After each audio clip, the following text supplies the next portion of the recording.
everybody, welcome back to the BK Natural Bees channel. This is the hive that we got from the bee tree that we've come to start calling the bee tree hive.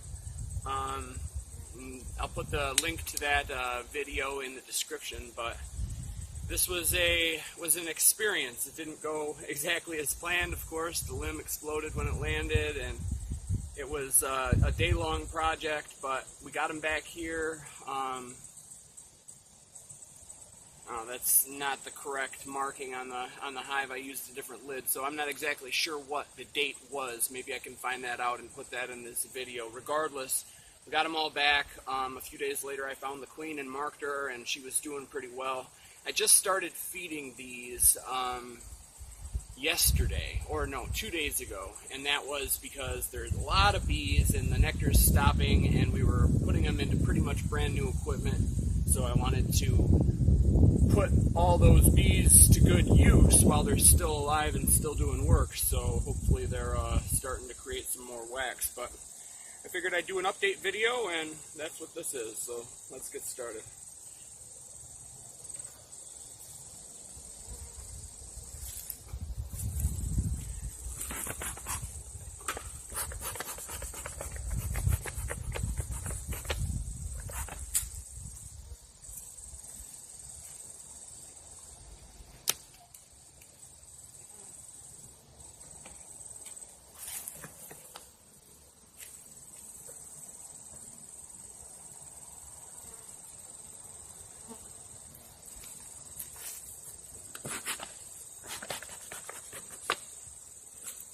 Nice thing about having a hive directly on the ground is you can utilize the fancy patent pending sitting bucket. Get out of here, Iggy. This isn't a place for you. It's our new little dog. She still hasn't figured out that she should be afraid of bees.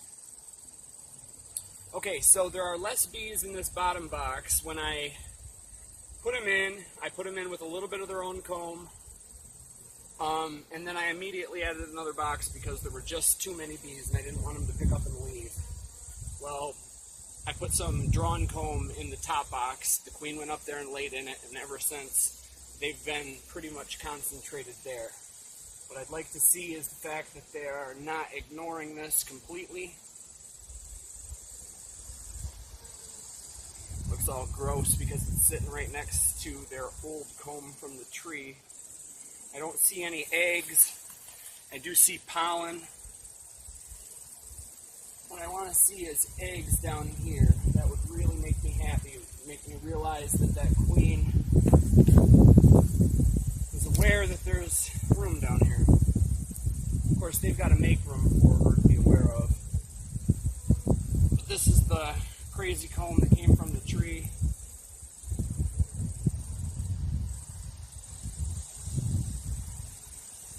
It's hard to look for eggs in such dark comb.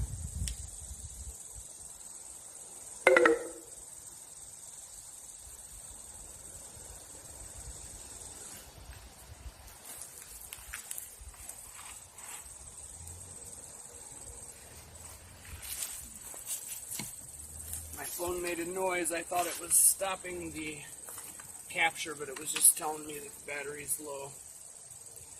Okay, so I don't think that I see any eggs down here, which is not exactly what I wanted. There's some more pollen. Okay, well, I'm going to keep feeding them, and I'm going to keep them in this orientation, hoping that some brood will start hatching and they'll start drawing this bottom stuff out.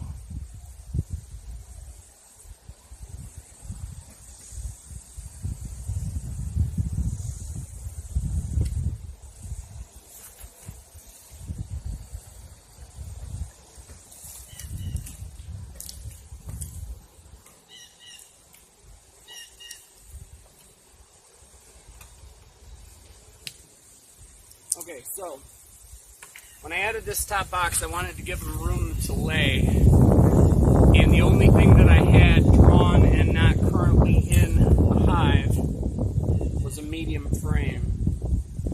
So I this over, that medium frame has got a bunch of funky stuff coming off the bottom of it, which is to be expected, but it means that I've got to really separate the adjacent frames in order to pull that one out without wrecking that and killing a bunch of bees. I've said this before, but if you have the ability to go to one size, do it. Okay, so this looks good.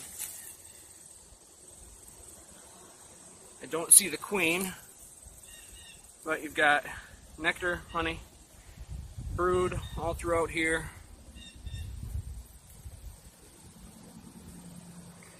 Fresh eggs all throughout this. I'm sure you won't be able to see that. I have yet to be able to get fresh eggs on camera. They're very difficult to see and even more difficult to get on video or camera. So, keep it in the right orientation for now.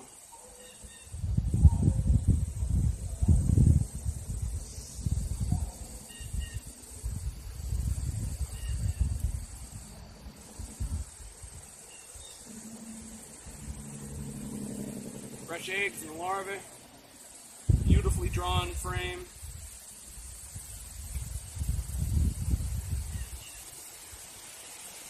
Older larvae, fresh eggs on the outside.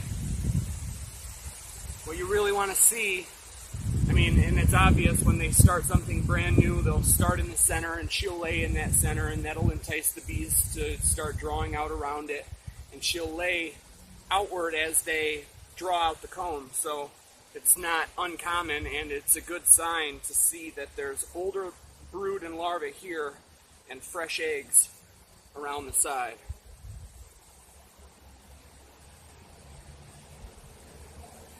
No queen, but that looks good.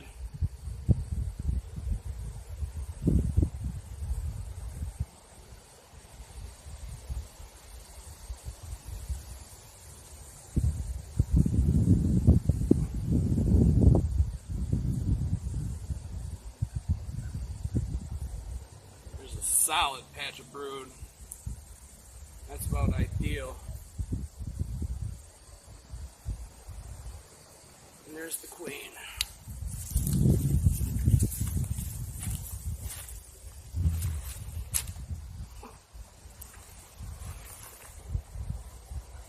See her with the dot on her, walking right in the center of the frame.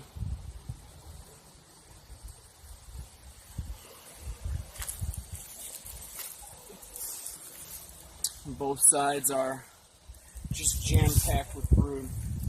That's perfect.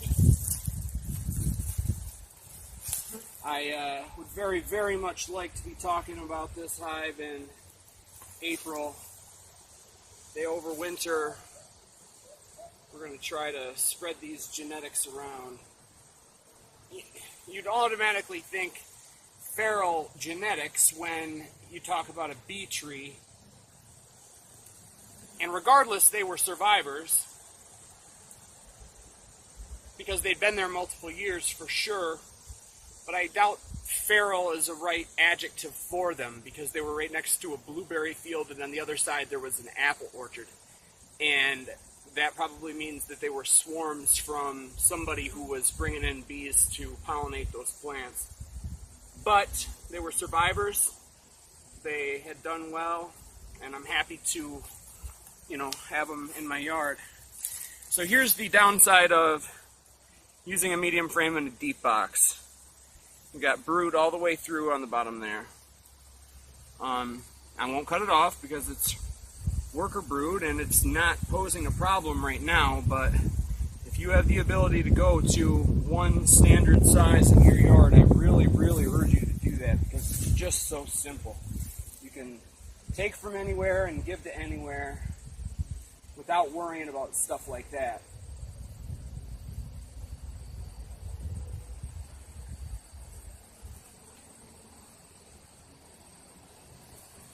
Another nice patch of brood. Younger stuff on this side. Fresh eggs, larvae, and some capped right there. Alright, so that's good enough for me for right now.